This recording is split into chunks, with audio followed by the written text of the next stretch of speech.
Hello everyone and welcome back to another racing preview. We're previewing Oaks Day on Thursday at Flemington.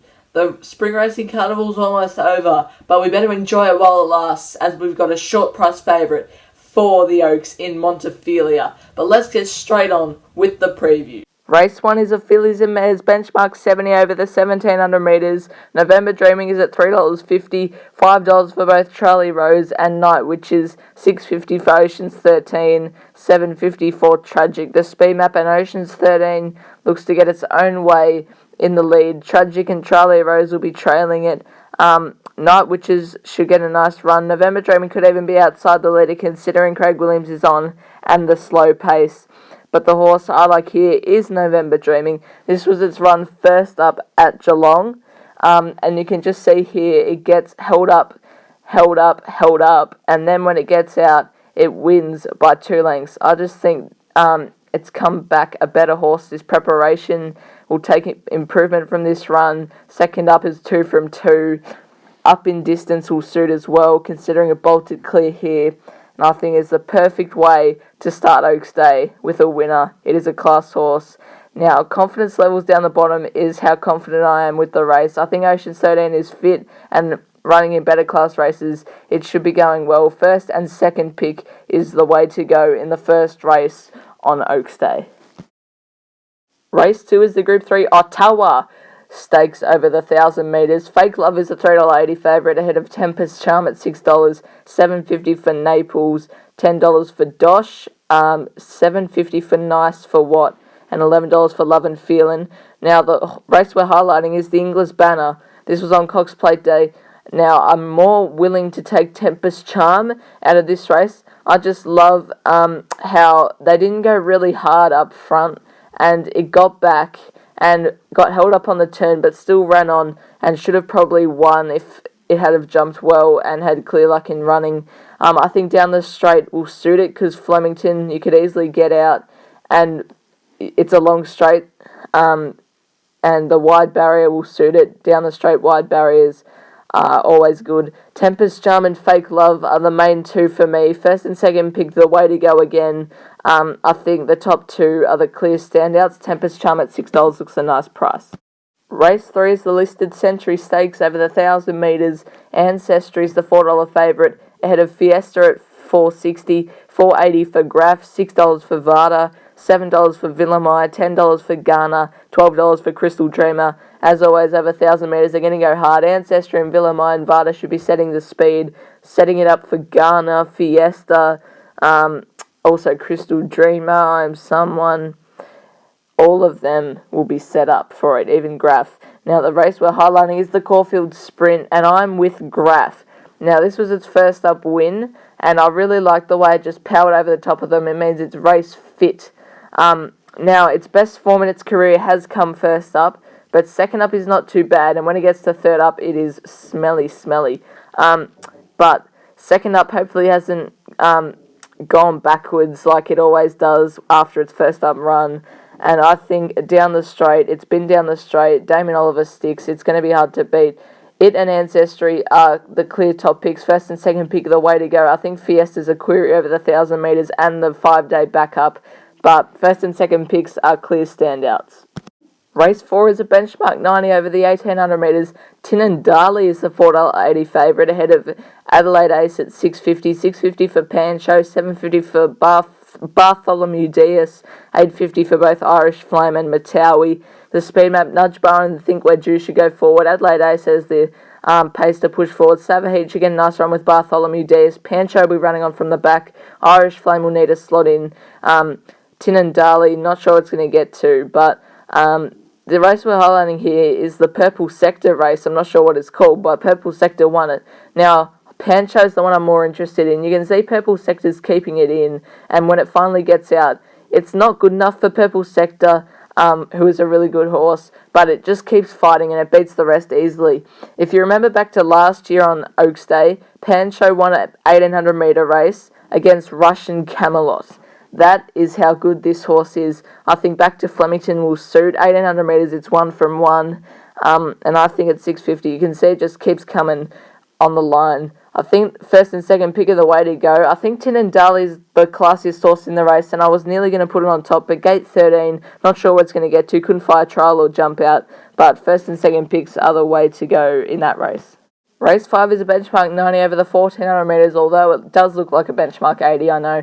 Housay is the $3.50 favourite, ahead of Sky Punch at $5, $5.50 for Caffrey, $8 for Star Missile, and the rest are at double figure odds. The speed map, Sky Punch and Unique Bambino should go forward. Housay should get a nice run with Caffrey.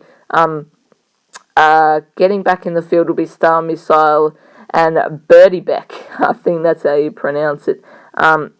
But we're going to Moe for this lead-up race. I like Housay on Thursday. I think it's a great chance. This was the third run in its career. It just had to make a wide sustained run. It missed the start, which it doesn't normally do, and it was back in the field, which it doesn't like. And it just had to do too much work. The winner has come out and run a good race at Miravalle since.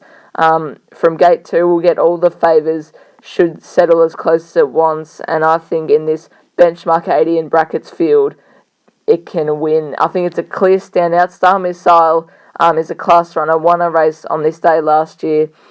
It is the class runner, but I think Housay, with the race fitness on its side, should probably be winning this one. Race 6 is the Inglis Bracelet over the 1600 metres. Am Eloquent and Rocha Clock are both $4.20 favourites. The closes at $5.50, Strome is at $7.50, double figures the rest, Miss In Between at $11, Akari at $12 a speed map. Missy Beale, Miss In Between, Am Eloquent should be setting the speed. Strome and the closer will be right there. Rocha Clock will be running on from the back with Mike Kerry Pie and Game of Thorns. But the main lead-up race is, I think, the Tessio. And this was at the Valley on Cox Plate Day. Very wet track, and Sovereign Award was in the place to be on the rail. I just like the way Am Eloquent made ground, and especially on the worst part of the track. You could probably see that at the 100 metre mark, it was going to lose by 4 lengths, but it ended up losing by 1 length.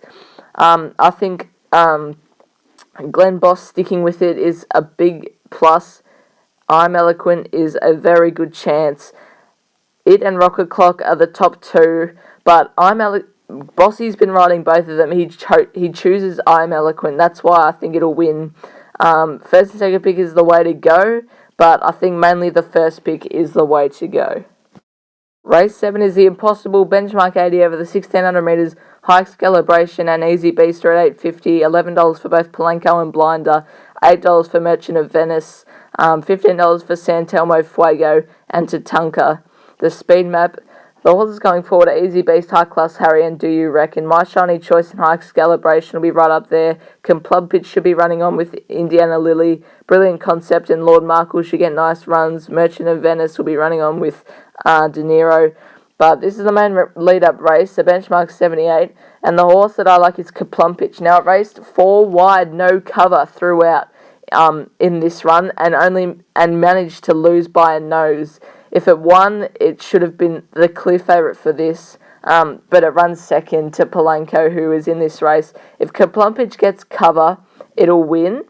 Mark Zara sticking with it is a big plus. Kaplumpich is the way to go in race 7. It and Indiana Lilly and Merchant of Venice I'm very keen on, mainly the top 2 because they're the bigger prices. Indiana Lilly was good first up, will be better suited second up where it's 2 from 4. But Kaplumpich and Indiana Lilly at those prices are very good. Race 8 is the feature. The Group 1 Kennedy Oaks over the 2500 metres. Montefilia is a $1.85 favourite. Head of Personal at $6 and Miravalle at $6.50. $21 for Star of Eden and Cafe Rizu, and nothing much doing over the page. The speed map, Tyche Goddess and Star of Eden will be setting the speed. Montefilia and Miravalle should get nice runs. Salto Angel will need to slot in. Succeed Indeed will need to slot in as well. Personal from that gate will need to slot in as well. But the race we're taking a look at was the Group 1 up in Sydney, where Montefilia won. Now, it had trouble getting a run on this occasion, and when it got out, it exploded. Cherry Tortoni was in this race, has come out and won, and then run 4th in a derby to Johnny Get Angry. But I just like how Montefilia put this race to rest, and it was at Group 1 level. So, from gate 5, it should be doing it again with Hugh Bowman going on. It'll get around Flemington, and it is a class runner. Miravalle will be a couple of pairs closer on Thursday and should be running well. Personal can even win, but if Montefilia loses, it will pull up with an issue, no doubt. If it runs second, it probably won't. But anyway, moving on. Race 9 is the Group 3 Red Roses over the 1100 metres. Written Beauties, the $2.25 favourite, ahead of Nipotina at $12 and Minhaaj at $10. Joviality at $13.